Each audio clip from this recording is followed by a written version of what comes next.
जय श्री कृष्ण मित्रों। गरुड़ पुराण के अनुसार मांस खाना पाप है या पुण्य, जानते हैं इस वीडियो में। दोस्तों, वीडियो शुरू करने से पहले आपसे एक निवेदन है, आपने अगर अभी तक हमारा चैनल सब्सक्राइब नहीं किया है तो सब्सक्राइब अवश्य कर दें। दोस्तों, पौराणिक कथाओं के अनुसार एक बार जब भगवान श्री कृष्ण एक पेड़ के नीचे बैठे बांसुरी बजा रहे थे तो उनकी तरफ एक हिरण दौड़ता हुआ आया और उनके पीछे जाकर छुप गया। वो हिरण बहुत ही घबराया हुआ था।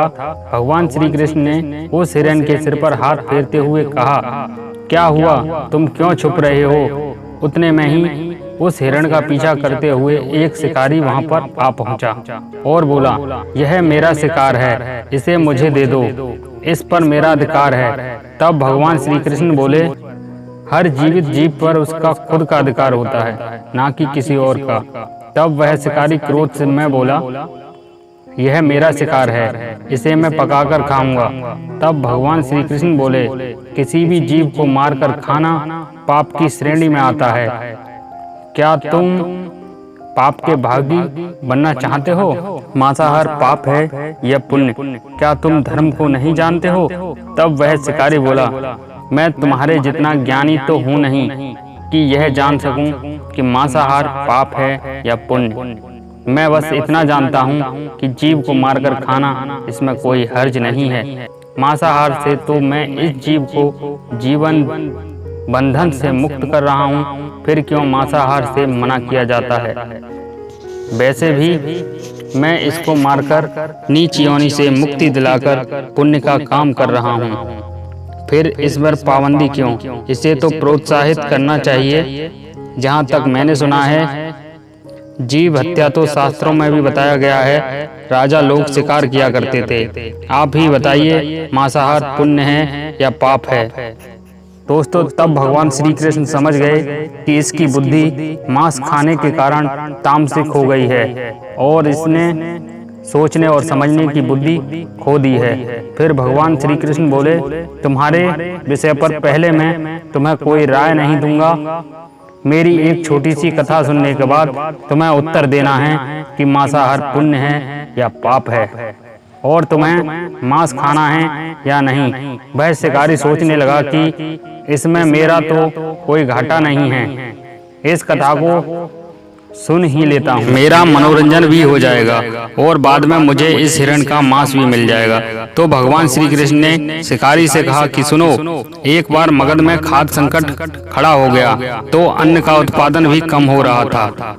राजा को चिंता हुई कि यदि इस समस्या का शीघ्र निदान नहीं किया गया तो संरक्षित अनाज कोष भी खत्म हो जाएगा और संकट भीषण हो जाएगा। तो राजा ने अपनी राज्यसभा में मंत्रियों से पूछा, देश की खाद्य समस्या को सुलझाने के लिए सबसे सस्ती वस्तु क्या है? मंत्रीगण सोच में पड़ गए। चावल, गेहूं, आलू इत्यादि पदार्थों को उगाने के लिए बहुत श्रम करना पड़ता है। वह तभी प्राप्त होते हैं जब प्रकृति का प्रकोप ना हो। ऐसे में तो कुछ सस्ता हो ही नहीं सकता। तभी शिकारी का शौक रखने वाले एक मंत्री ने सोचा कि यही उत्तम अवसर है, क्यों ना अंधाधुंध शिकार के लिए राजा की अनुमति ले ली जाए। उसने सभा में कहा कि सबसे सस्ता खाद्य पदार्थ है मांस, इसके लिए धन का भी खर्च नहीं होता और पौष्टिक खाना भी मिलता है। सभा में सभी मंत्रीगणों ने इस बात का समर्थन कर दिया, लेकिन मगध के मंत्री अभी भी चुप रहे। राजा ने पूछा, मंत्री आप चुप क्यों हो? आपने कोई अनुमोदन नहीं किया, आपका क्या मत है? मंत्री ने कहा, मैं यह नहीं जानता कि यह कथन सही है कि मांस सबसे सस्ता पदार्थ है, फिर भी इस विषय पर मैं अपने विचार आपके सामने कल रखूंगा। मंत्री उसी रात मांसाहार का प्रस्ताव रखने वाले सामंत के घर पहुंचे। राजवैद्य ने कहा है कि किसी शक्तिशाली देह का 2 तोला मांस मिल जाए तो राजा के प्राण बचाए जा सकते हैं।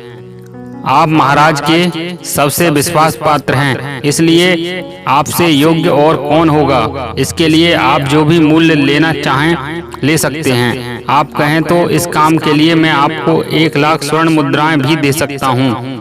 एक बड़ी जागीर भी आप मांग सकते हैं, बस आप अपनी इच्छा कहें। मैं तलवार से आपके हृदय को चीरकर बस 2 तोला मांस निकाल लूंगा। यह सुनकर सामंत के चेहरे का रंग फीका पड़ गया। वह सोचने लगा, जब जीवन ही नहीं रहेगा तो लाख स्वर्ण मुद्राओं को भी मैं क्या करूंगा, और बड़ी जागीर भी किस काम आएगी। वह झटपट अंदर भागकर गया और अपनी तिजोरी से 1 लाख स्वर्ण मुद्राओं की पोटली लेकर आया। मुद्राएं देकर उसने मंत्री के पैर पकड़ लिए और गिड़गिड़ाते हुए बोला, मंत्री जी, मैं आपकी 1 लाख मुद्राओं में अपनी 1 लाख मुद्राएं और मिलाता हूँ। इन मुद्राओं से आप किसी और सामंत के हृदय का मांस खरीद लें, किंतु मुझे जाने दें। यह बात किसी और को पता न चले। मैं आपसे हाथ जोड़कर निवेदन करता हूँ। मंत्री जी यह सब समझ चुके थे। मंत्री सामंत को थोड़ी और मानसिक पीड़ा देना चाहते थे। मंत्री ने आगे कहा, सामंत, आप शरीर से बलवान हैं, आपकी कद काठी महाराज से मिलती जुलती है, इसलिए राजवैद्य ने खास तौर पर आपका ही नाम लिया है। आपके दान से हमारे अच्छे राजा की जिंदगी बच सकती है। आप कहें तो मैं आपको मंत्री पद देने को तैयार हूँ और खुद आपका कर्मचारी बनकर रहूंगा, पर प्रजा से हमारे राजा ना छीने। सामंत तो फंसता हुआ दिख रहा था। उसने शरीर पर अंग वस्त्र रखकर अपने जूते भी पहन लिए। जैसे ही वह वहां से भागने वाला था, वह तुरंत मंत्री के चरणों में लेट गया। उसने याचना की कि मंत्री जी, मैं इसके लिए योग्य नहीं हूँ। जब प्राण ही नहीं रहेंगे तो मंत्री पद का या राजा का सिंहासन भी मिल जाए तो मैं उसका क्या करूँगा। आप चाहें तो मेरा सब कुछ ले लें, पर मेरे प्राण ना लें। मैं अपना ये भवन और सारा धन आपको सौंपता हूँ। रातों रात राज्य से निकल जाऊंगा। इतना कहकर वह अपने घोड़े की ओर भागा और जैसे ही अपने घोड़े पर बैठने लगा और आवाज आई कि तुम तो जा रहे हो और तुम्हारे अपने परिवार को पीछे छोड़े जा रहे हो। सामंत बोला, मेरे अपने प्राण से प्रिय कुछ भी नहीं है। जब जीवन ही नहीं रहेगा तो कुटुंब क्या करूँगा। जीवन रहा तो ऐसे ही सुखी रहूंगा। इतना कहकर घोड़े पर छलांग लगाकर बैठ गया। वह अभी चलने को ही था कि मंत्री ने घोड़े की लगाम पकड़ ली। वह सामंत से बोला, भागने की जरूरत नहीं है, आप आराम से घर में ही रहो, मैं किसी दूसरे सामंत के घर जाता हूँ। यह कहकर मंत्री वहां से चले गए।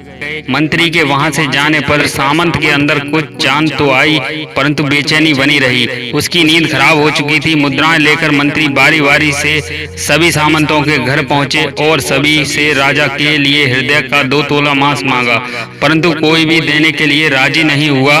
सबने अपने बचाव के लिए मंत्री को किसी ने 1 लाख तो किसी ने 2 लाख मुद्राएं तक दे दी। इस प्रकार मंत्री ने एक ही रात में लाखों स्वर्ण मुद्राएं जमा कर ली। फिर सुबह होने से पहले ही अपने महल में पहुंच गया।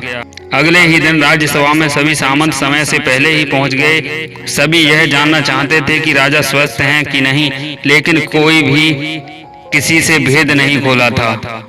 सबको राजवैद्य की तलाश थी, उनसे ही उन्हें कुछ सूचना मिल सकती थी। मंत्री ने सैनिकों को आज्ञा दे रखी थी कि जब तक महाराज राज्यसभा में न आए तब तक किसी भी सामंत को भी महल से बाहर जाने की आज्ञा नहीं है। राजा सभा में अपनी चिर परिचित गति से आए और अपने सिंहासन पर आकर बैठे। सभी सामंतों ने देखा कि कहीं से भी राजा उन्हें अस्वस्थ नहीं लगे। उन्हें तो कुछ हुआ ही नहीं था। मंत्री ने उनसे झूठ बोला, पर सामंत के मन में यही विचार चल रहा था, पर कोई भी किसी और को कुछ भी नहीं बोल रहा था। तभी मंत्री ने राजा के समक्ष 40 लाख मुद्राएं रख दी। राजा ने पूछा, ये स्वर्ण मुद्राएं किसके लिए हैं और कहां से आईं? मंत्री ने कहा, 2 तोले मांस के लिए इतनी धनराशि जुटाए हैं, पर मांस नहीं मिला। अपनी जान बचाने के लिए सामंतों ने यह मुद्राएं दी हैं। अब आप यह विचार कीजिए कि मांस कितना सस्ता है। राजा को बात समझ में आ गई। उन्होंने प्रजा को अतिरिक्त परिश्रम करने का निवेदन किया और राजा के अनाज भंडार में से अनाज निकालकर श्रमिकों को दे दिया गया। उन्होंने पौष्टिक सब्जियों की खेती की तुरंत आदेश दिया। वह 40 लाख मुद्राएं इसी कार्य के लिए और श्रमिकों के कल्याण के लिए खर्च की जाएंगी। ऐसे साग सब्जी तेजी से उगी जिससे प्रजा का कल्याण भी हुआ और पौष्टिक भी मिली। कुछ समय बाद मौसम अनुकूल हुआ, खेती लहराने लगी। इस राज्य में खाद्य संकट दूर हुआ। परमात्मा से यह ज्ञान पाकर शिकारी परिपूर्ण हो गया और उसे ज्ञान की प्राप्ति हो गई और वह जान गया कि महानता जीवन लेने में नहीं बल्कि जीवन देने में है। शिकारी भगवान श्री कृष्ण के आगे हाथ जोड़कर वहां से चला गया और उसने कसम खाई कि वह अपने संपूर्ण जीवन में किसी को भी कभी चोट नहीं पहुंचाएगा। भगवान श्री कृष्ण हमें इस कथा के जरिए समझाना चाहते हैं कि हम यह ना भूलें कि जिस तरह हमें अपनी जान प्यारी है उसी तरह सभी जीवों को अपनी जान प्यारी है। दोस्तों, वीडियो अगर पसंद आया हो तो लाइक करें और चैनल को सब्सक्राइब करें और अपने दोस्तों के साथ शेयर करें। मिलते हैं दोस्तों अपनी नेक्स्ट वीडियो में, तब तक के लिए राधे राधे।